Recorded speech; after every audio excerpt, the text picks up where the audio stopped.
That first half, obviously only one turnover, and y'all had the lead at halftime, just one turnover. Why was the offensive such a struggle after halftime? Like you said, we had 11 turnovers in that second half for 19 points, and we talked about getting back in transition against this team because they really push it, and without Joker in the game, they really play faster. So, we can't have 11 turnovers for 19 points. That was one, and then just the discipline of playing faster in the half court. Like I thought we walked around, we walked to our spots, got in our offense late, and so. Like I said, it's hard to score when you're doing that. And then I thought the zone hurt us a little bit as well in that second half. You made the early sub, put John in, and John wound up finishing the game. What were you looking for as far as him finishing the rest of the game and just trying to figure out what they were doing defensively? Get us in our stuff faster. I thought we needed a little bit more pace, try to get out and score in transition, especially when they was trying to play that zone. And I thought John did a good job of just, attacking the basket, making some plays, like I said. And then defensively, I thought, we did a pretty good job in that first half of just trying to be physical. I think Gordon had 0 offensive rebounds when he had 20. In the last 2 games. And so the things we focused on, I thought we did a decent job at, but I thought their pace and their cuts, hurt us in that first half.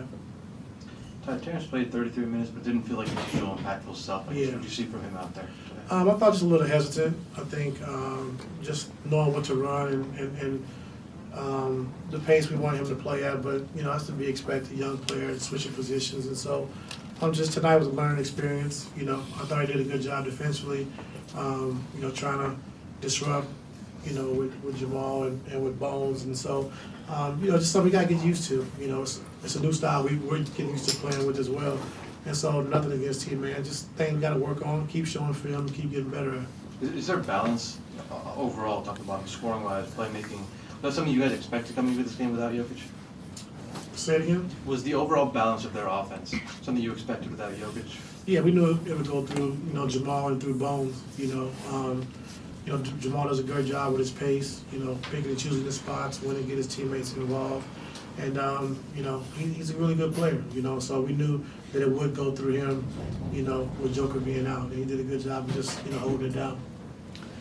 Coach, obviously with Zoo being in foul trouble last game, Rocco had to come in early and he played 30 minutes. Down to 15 today. Was that just because you guys had more options with Zoo being out of foul trouble, or what was the reason for his minutes being cut in half from last game?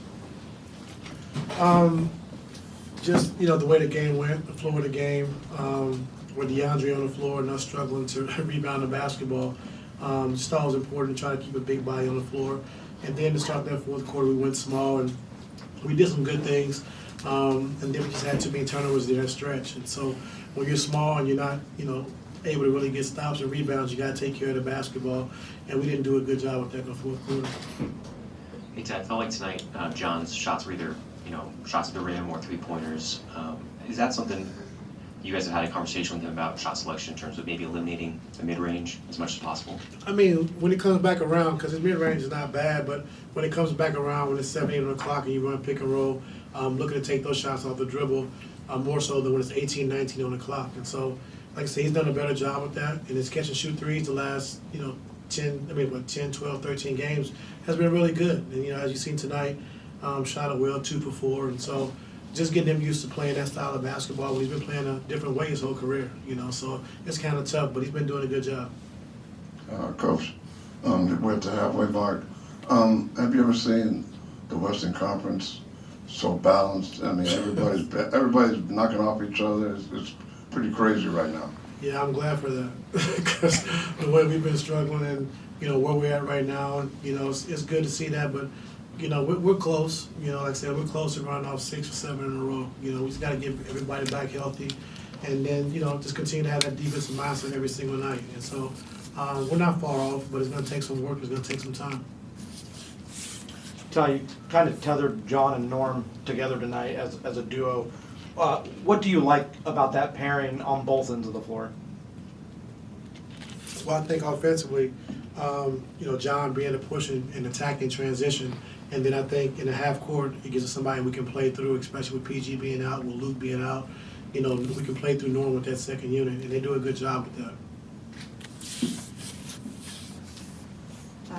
You mentioned you feel like you're close. In the meantime, like, how frustrating is it to be close, but No cigar. Mhm.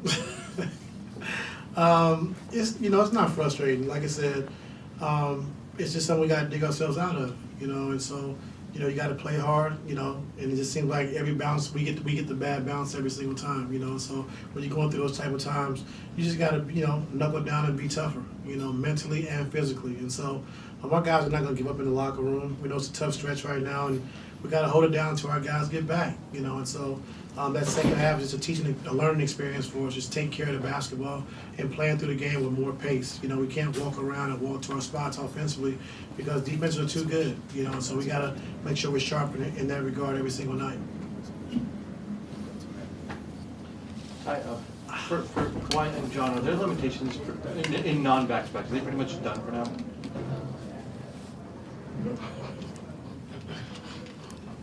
I don't know how to answer that. Can you play them as many minutes as you would like to in a non-back-to-back setting? Not yet. Which one can't you? Well, why you go I'm just curious. Law, we'll go to the next question. Law. I mean, Just asking again about Kawhi. I know you're waiting on guys to get back.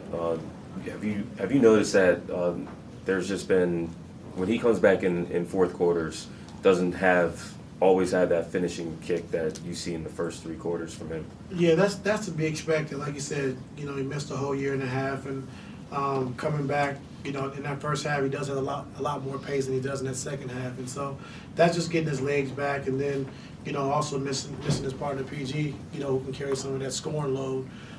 So I know we ride him hard in that first half, because Marcus and Kawhi are pretty much the main scorers in that first unit, and so with T-Man and Nico, they bring more of a defensive presence, but they can't really create shots, and so we're asking him to do a lot, with that first unit, but he needs this rhythm, he needs these touches, and so he's got to continue to get in better shape and start, getting his legs back. All right, you guys. Thank you.